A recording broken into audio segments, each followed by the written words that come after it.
অনেকে বলছেন ষড়যন্ত্র হবে হবে, চ্যালেঞ্জ হবে হবে, হত্যাকাণ্ড হবে হবে। এটাই তো ইতিহাস। সবচেয়ে পুরাতন ইতিহাস হচ্ছে কোরআন, যেটি শুরু হচ্ছে হযরত আদম থেকে। সেই ইতিহাসে ইসলামী আন্দোলনের সামনের যে চ্যালেঞ্জ, মোকাবেলা, হত্যাকাণ্ড, অত্যাচার, তার বর্ণনা আছে।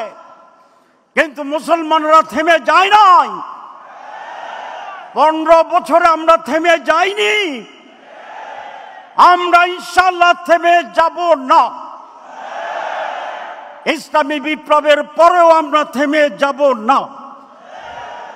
It's a continuous long journey. সেইভাবে প্রস্তুতি নিতে হবে। ক্ষমতা আমাদের টার্গেট নয়, আমাদের লক্ষ্য পরকালীন মুক্তি।